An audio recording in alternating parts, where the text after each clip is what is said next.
What's up guys, welcome back to the channel. This is खुशी, your friend, well-wisher and mentor as well. तो आज की video में हम स्टार्ट करेंगे हमारा रिमेनिंग पार्ट चैप्टर का जो बचा हुआ है।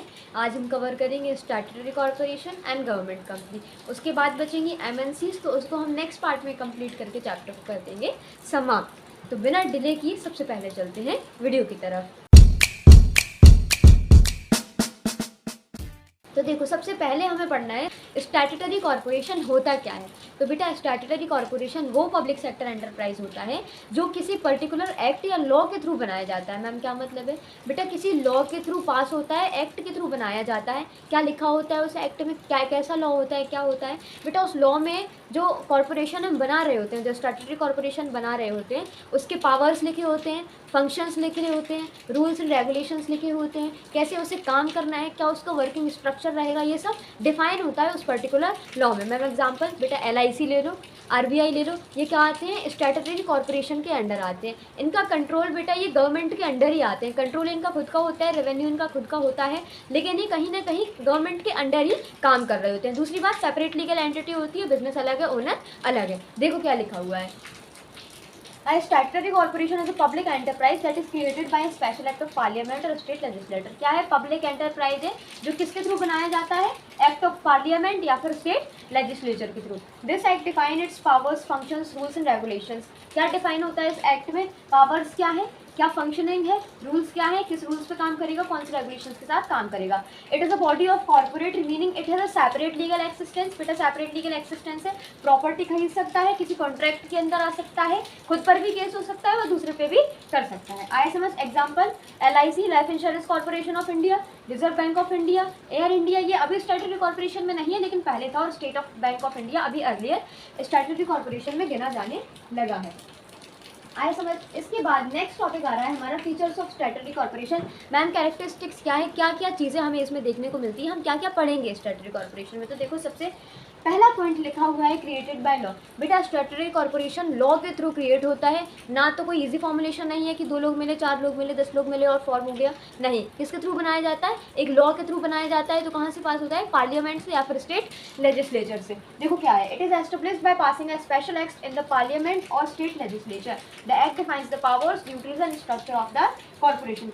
दूसरा लिखा हुआ है सेपरेट लीगल एंटिटी। बेटा, बिजनेस अलग है, ओनर अलग है। ऑल्दो गवर्नमेंट का बिजनेस है, लेकिन इसके बाद भी गवर्नमेंट के कंट्रोल के अंडर आने के बाद भी बिजनेस अलग और ओनर अलग है। सेपरेट लीगल एक्सिस्टेंस है। किसी भी मेंबर के डेथ होने से, इंसॉल्वेंसी होने से या फिर रिटायरमेंट होने से यहाँ पर कोई फर्क नहीं पड़ेगा, ये तो चलता रहता है। It has an independent existence from the government. It can enter contracts and hold property in its own. Government के अंडर जरूर आता है, लेकिन एक्सिस्टेंस बेटा इंडिपेंडेंट है। सब कुछ गवर्नमेंट के हिसाब से यहाँ पर नहीं चलता। उसके बाद नेक्स्ट पॉइंट है गवर्नमेंट ओनरशिप एंड कंट्रोल। बेटा, ओनरशिप भी गवर्नमेंट की होती है और कंट्रोल भी कहीं ना कहीं किसका होता है? गवर्नमेंट का होता है। रेवेन्यूज तो इनके खुद के हैं, डिसीजन मेकिंग खुद की है, लेकिन आते किसके हैं? गवर्नमेंट के अंडर काम करते हैं। देखो क्या लिखा है, although it's functioning independently, the corporation is fully or majorly owned by the government. Its major decisions are aligned with public policies and government objectives। दूसरी बात, ये प्रॉफिट मेकिंग पर काम नहीं करते। इनका मोटिव होता है बेटा सर्विस मोटिव पर ये काम करते हैं, पब्लिक पॉलिसीज बनाते हैं। और दूसरा, या तो मेजरली या तो फुली ओन्ड किसके थ्रू होते हैं? गवर्नमेंट के थ्रू होते हैं। या तो इसके शेयर्स मेजरली गवर्नमेंट के पास होंगे, या तो फुली ही किसके थ्रू ओन्ड होगा? गवर्नमेंट इसको ओन कर रही होगी। क्लियर? उसके बाद नेक्स्ट पॉइंट है autonomy in operations. They are not bound by strict government rules और procedures like civil service code. This allows them to respond quickly to changes in the market और service conditions. बेटा, बहुत ही strict rules नहीं होते कि government के rules और policies पर, रेगुलेशंस पर ही काम कर रहे हैं, जैसे कि सिविल सर्विस कोड। तो यहाँ पर ये नहीं होता। क्विक डिसीजन मेकिंग इसकी वजह से ले पाते हैं। तो जो रैपिड चेंजेस होते हैं, शॉर्ट टर्म चेंजेस मार्केट में होते हैं, उनको जल्दी से जल्दी ग्रैब कर पाते हैं। डिसीजन मेकिंग क्विक होती है। उसके बाद लिखा हुआ है public accountability. Even though they are autonomous, they are answerable to the parliament और स्टेट लेजिस्लेटर। बेटा, ऑटोनॉमस भले ही है, खुद का रेवेन्यू है, खुद का काम है, खुद का डिसीजन मेकिंग है, लेकिन फिर भी अकाउंटेबल है पार्लियामेंट को और पब्लिक को। अगर कुछ गलत होता है तो इनको आंसर देना पड़ता है, किसको? पार्लियामेंट को। आए समझ? उसके बाद नेक्स्ट टॉपिक आ रहा है हमारा merits of statutory corporation. Ma'am, merits क्या है, क्या अच्छा है, इसके एडवांटेज क्या है, क्यों करने चाहिए स्टैट्यूटरी कॉर्पोरेशन के अंडर हमें बिजनेस। देखो, सबसे पहला लिखा हुआ है ऑपरेशनल फ्लेक्सिबिलिटी। बेटा ऑपरेशनल फ्लेक्सिबिलिटी होती है इनके पास, किसी भी गवर्नमेंट के रूल्स एंड रेगुलेशंस के अंडर काम नहीं कर रहे होते, रेस्ट्रिक्शंस नहीं होते कि सारे डिसीजन मेकिंग भी गवर्नमेंट लेगी, क्विक डिसीजन मेकिंग होती है, खुद डिसीजंस ले सकते हैं, खुद का रेवेन्यू होता है, खुद का पूरा फंक्शनिंग होती है। छोटे से छोटे डिसीजन मेकिंग के लिए क्या करना होता है, इनको गवर्नमेंट से मीटिंग्स नहीं करनी पड़ती, कंसर्न नहीं करना पड़ता, जिससे कि एक बहुत बड़ा फायदा ये भी होता है कि जो शॉर्ट टर्म मार्केट अपॉर्चुनिटीज होती है उनको अच्छे से जल्दी ग्रैब कर पाते हैं। They are free from government bureaucracy and red tape, this helps them make quick decisions in business like ways, it increases their efficiency and competitiveness. अगर डिसीजन मेकिंग में डिले होगा बेटा तो जो कॉम्पिटिटर होगा वो आगे निकल जाएगा, हम डिसीजन में ही फंसे रह जाएंगे। उसके बाद सेकंड आया है सर्विस मोटिव। अभी मैंने बताया तो प्रॉफिट मोटिव नहीं होता है इनका, प्रॉफिट कमाना मेन एम नहीं है, मेन एम क्या है, सर्विस मोटिव, लोगों को सर्विसेज प्रोवाइड करना इनका मेन एम होता है। Most statutory corporations are created to serve public interest rather than earn profit. For example, RBI controls inflation and money supply for the nation's stability. RBI क्या करती है, inflation को control करती है ना, और मनी सप्लाई को कंट्रोल करती है, किसके लिए, किसी भी नेशन की स्टेबिलिटी के लिए। तो क्या इसका मकसद प्रॉफिट कमाना है, नहीं है ना, सर्विस मोटिव है, लोगों को सर्विस प्रोवाइड कर रही है। उसके बाद थर्ड आ रहा है stable and reliable management. These are managed by professionals और government appointed experts, since they are permanent bodies, they provide consistent and long term services. बेटा स्टेबल होता है, रिलायबल मैनेजमेंट होता है, कोई भी ऐसा नहीं चल रहा होता कि नहीं ग्राउंड फ्लोर पे कोई काम ही नहीं हो रहा, सिर्फ हम प्लान कर रहे हैं और इम्प्लीमेंट नहीं कर रहे हैं। एक्सपर्ट्स काम कर रहे हो, गवर्नमेंट अपॉइंटेड एक्सपर्ट्स भी काम कर रहे हैं, प्रोफेशनल मैनेजर्स भी इसके अंदर काम कर रहे होते हैं, तो डिसीजन मेकिंग इफेक्टिव होती है और एफिशिएंट होती है, अच्छे से अच्छा काम यहाँ पर होता है। नेक्स्ट है legal protection. As they are established by law, they enjoy strong legal status, they can not be dissolved और interfered with easily ensuring continuity. क्या होता है, लीगल प्रोटेक्शन बहुत ज़्यादा होता है, क्योंकि गवर्नमेंट के थ्रू, एक लॉ के थ्रू बनाए जाते हैं, तो कोई भी आसानी से डिसॉल्व इनको नहीं करवा सकता कि कोई छोटी सी कंप्लेंट डाली और इन पर बात आ गई, नहीं, ऐसा नहीं होता, काफ़ी अच्छा लीगल स्टेटस इनके पास होता है। उसके बाद नेक्स्ट टॉपिक है हमारा डीमेरिट्स ऑफ स्टैट्यूटरी कॉर्पोरेशन। हमने मेरिट्स तो समझ लिया मैम अच्छा क्यों है, लेकिन खराब क्यों है, क्यों नहीं करना चाहिए, क्या डिसएडवांटेज है इसके, हम समझते हैं वन बाय वन। देखो सबसे पहला पॉइंट लिखा हुआ है पॉलिटिकल इंटरफेरेंस।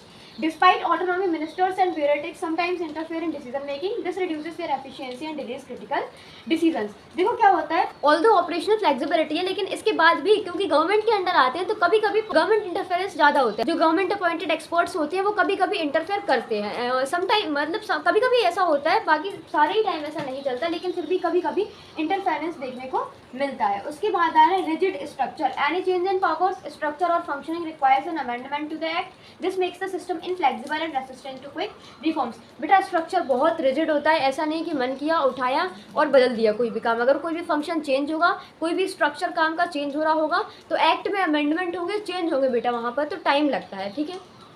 रिजिड स्ट्रक्चर यहाँ पर हमें देखने को मिलता है। उसके बाद थर्ड पॉइंट आ रहा है लैक ऑफ प्रॉफिट मोटिव, क्योंकि प्रॉफिट मोटिव ही नहीं होता। मोटिव क्या है, सर्विस प्रोवाइड करना लोगों को, तो प्रॉफिट का लैक होता है। Since the focus is often on public welfare, sometimes they lack motivation for cost efficiency. This can lead to financial losses or wastage of resources. कभी कभी जब लोग सोचते हैं कि भाई प्रॉफिट तो मोटिव ही नहीं है हमारा, तो क्या होता है कि मोटिवेशन कम होता है, तो एफर्ट्स कम डालने लगते हैं लोग, जिससे कि फाइनेंशियल हमें लॉस देखने को मिलता है। उसके बाद limited accountability. Although they submit reports to the government, there is no day to day monitoring. बेटा रिपोर्ट्स तो सबमिट कर रहे हैं गवर्नमेंट को, लेकिन डे टू डे मॉनिटरिंग नहीं है। This can result in inefficiency और misuse of funds if not audited properly. अगर प्रॉपर्ली ऑडिटेड नहीं हो रहे हैं गवर्नमेंट को, तो मिसयूज कर सकते हैं किसका, फंड्स का, जो कि जिससे हमें क्या देखने को मिल सकता है, इनएफिशिएंसी देखने को मिल सकती है। आया समझ में स्टैट्यूटरी कॉर्पोरेशन क्या है। नेक्स्ट टॉपिक आ रहा है हमारा गवर्नमेंट कंपनी। मैम क्या होती है गवर्नमेंट कंपनी, देखो सबसे पहले तो डिफरेंस समझो, बहुत से लोग कंफ्यूज होते हैं पब्लिक कंपनी क्या है और गवर्नमेंट कंपनी क्या है। बेटा जहाँ पर 2, 3 या 4 इंडिविजुअली लोग काम कर रहे हैं प्राइवेट सेक्टर में, और वहाँ पर क्या हो, फंड्स के थ्रू, अगर हमें फंड की ज़रूरत है फाइनेंशियल फंड की, और हम पब्लिक से फंड मांगते हैं शेयर्स इशू करके, तो पब्लिक जहाँ इन्वॉल्व हो जाती है वो क्या है, पब्लिक कंपनी है। और गवर्नमेंट कंपनी क्या होती है, जहाँ more than 51%, at least 51% of shares किसके होते हैं, गवर्नमेंट के। तो समझ में आया पब्लिक और गवर्नमेंट डिफरेंस क्या है। अब देखो सबसे पहले क्या लिखा हुआ है, a government company is a company in which at least 51% of the share capital is hold by the central और स्टेट गवर्नमेंट। कम से कम 51% ऑफ शेयर कैपिटल किसका होता है, या तो सेंट्रल गवर्नमेंट का या तो स्टेट गवर्नमेंट का। It is registered under the companies act 2013। बेटा रजिस्टर्ड होती है किसके अंडर, कंपनीज एक्ट 2013 के under. And it operates just like a private company but under government control. Private company की तरह ही ऑपरेट करती है, लेकिन बेटा किसके अंडर?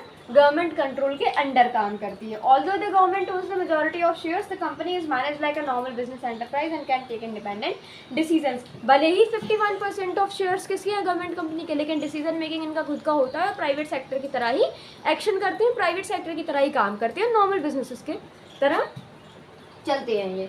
आए समझ?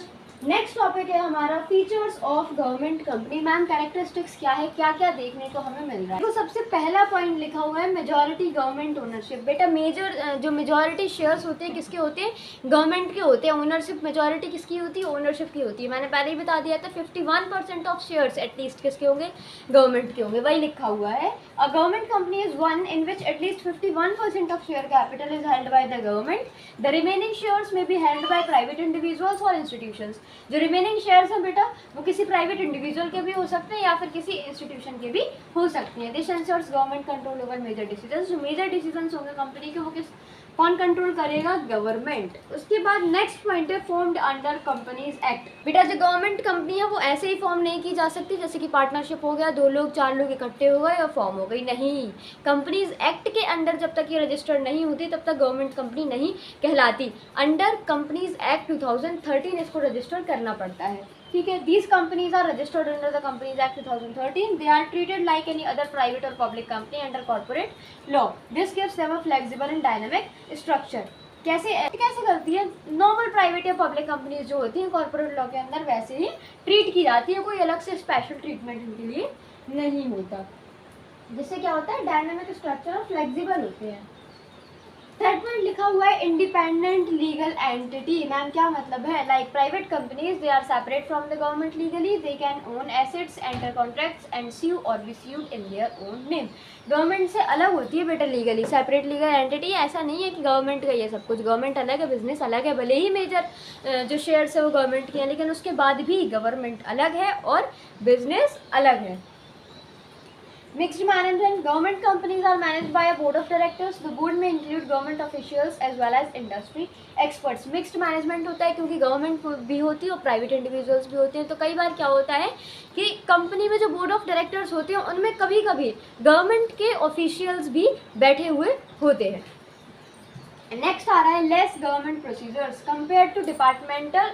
Compared to departments and statutory bodies, they are free from excessive rules and formalities. This allows them to operate like a private sector business. बेटा गवर्नमेंट प्रोसीजर्स ज़्यादा नहीं होती। डिपार्टमेंटल अंडरटेकिंग्स में भी हमें बहुत गवर्नमेंट प्रोसीजर्स देखने को मिली और स्टैट्यूटरी कॉर्पोरेशन में भी गवर्नमेंट का अच्छा खासा रोल था। लेकिन गवर्नमेंट कंपनीज में क्या होता है? गवर्नमेंट के इतने ज़्यादा प्रोसीजर्स नहीं होते, लेस प्रोसीजर्स होते हैं जो इनको नॉर्मल प्राइवेट कंपनीज की तरह एक्ट करने में मदद करते हैं। आए समझ? उसके बाद नेक्स्ट पॉइंट आ रहा है हमारा merits of government company. Ma'am merits क्या है, फ़ायदा क्या है, एडवांटेज क्या है गवर्नमेंट कंपनी बनाने के? देखो सबसे पहला लिखा हुआ है easy to establish. Unlike statutory corporation, government companies don't need a special act, they can be formed quickly by registration under the companies act. कोई एक बहुत ज़्यादा स्पेशल एक्ट नहीं चाहिए होता, अंडर कंपनीज एक्ट 2013 रजिस्टर कराओ और आपकी गवर्नमेंट कंपनी बन के तैयार है, ठीक है।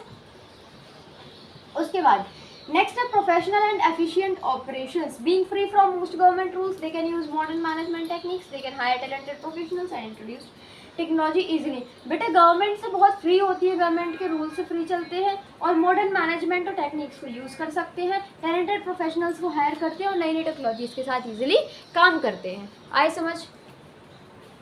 उसके बाद नेक्स्ट पॉइंट आ रहा है हमारा government support. Since the government is the majority share holder, the company enjoys financial and policy support, this increases it's credibility in the market. क्योंकि गवर्नमेंट कंपनी है बेटा तो पॉलिसी सपोर्ट भी गवर्नमेंट कंपनी के अंडर रहता है, इनको policy support भी मिलती है और फाइनेंशियल सपोर्ट्स भी मिलता है किसका? गवर्नमेंट का, क्योंकि मेजॉरिटी शेयर्स किसके? गवर्नमेंट के। कंपनी क्या कहला रही है? Government company. आए समझ? उसके बाद नेक्स्ट क्या लिखा हुआ है? Commercial and social goals. Government companies can balance the aim of making profits with serving the public. For example भेल manufactures electrical goods for profit but also supports rural electrification. ये खाने वाला भेल नहीं है, कंपनी का नाम है भेल, BHEL, ठीक है। क्या है? गवर्नमेंट कंपनीज बेटा बैलेंस कर सकती हैं किस किस को? प्रॉफिट भी बना लेंगी भाई और वो सर्विस मोटिव भी बैलेंस कर लेंगी, लोगों को सर्विसेज भी प्रोवाइड कर देंगी और प्रॉफिट मेकिंग भी आराम से कर लेंगी। आए समझ? उसके बाद आ रहा है demerits of government company. Ma'am demerits क्या है, डिसएडवांटेज क्या है, क्यों करना चाहिए ये तो हम समझ गए, क्यों नहीं करना चाहिए ये भी तो बताइए। देखो वन बाय वन समझते हैं। सबसे पहला लिखा हुआ है lack of accountability. Unlike statutory bodies they are not directly answerable to parliament, this reduce public scrutiny and may lead to misuse of resources. बेटा स्टैट्यूटरी कॉर्पोरेशन की तरह ये पार्लियामेंट के लिए अकाउंटेबल नहीं होती डायरेक्ट। गवर्नमेंट थोड़ी बहुत देख रेख करता है, लेकिन फिर भी इनएफिशिएंसी होती है अकाउंटेबिलिटी की, तो क्या होता है, मिसयूज हो सकता है रिसोर्सेज का।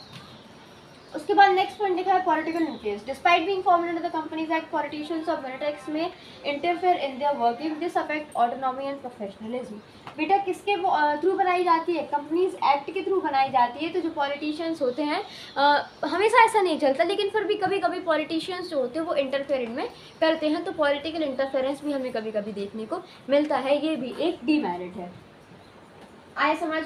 उसके बाद नेक्स्ट पॉइंट आ रहा है confusion of role. It is often unclear whether the company is meant to behave like a private firm और पब्लिक बॉडी, क्योंकि दोनों ही है भाई, जो शेयर्स हैं वो गवर्नमेंट के भी हैं और प्राइवेट के भी है। तो गवर्नमेंट जो कंपनी होती है, कभी कभी कंफ्यूजन ये होती है कि भाई इसको बिहेव किसकी तरह करना है, प्राइवेट फर्म की तरह कि पब्लिक बॉडी की तरह। This dual nature sometimes result in inefficiency. ये डुअल नेचर जो होता है कंपनी का, वो कभी कभी इनएफिशिएंसी भी रिजल्ट में लेके आता है। Neglect of profitability in trying to fulfill government objectives, they may ignore cost efficiency, this can lead to poor financial performance and dependency on government support। बेटा क्योंकि profitability इनका मेन मोटिव नहीं होता, गवर्नमेंट के थ्रू ये चलते हैं, government के जो सर्विस मोटिव है उनके साथ इनको चलना पड़ता है, तो कभी कभी फाइनेंशियल फंड्स का लैक देखने को मिलता है, जिससे कि इन्हें गवर्नमेंट से फाइनेंशियल सपोर्ट लेनी पड़ सकती है।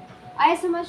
उसके बाद ग्लोबल एंटरप्राइज हम पढ़ेंगे कल, छोटू सा चैप्टर बस था, इतना ज़्यादा कुछ नहीं था, 3 चैप्टर 3 पार्ट्स में कंप्लीट हो गया। कल बस एमएनसीज रह गई, एमएनसीज को पढ़ेंगे और हमारा चैप्टर फाइनली हो जाएगा समाप्त। तो आज का सेशन हम यही समाप्त करेंगे। आई होप कि आपको सब कुछ समझ में आ गया होगा।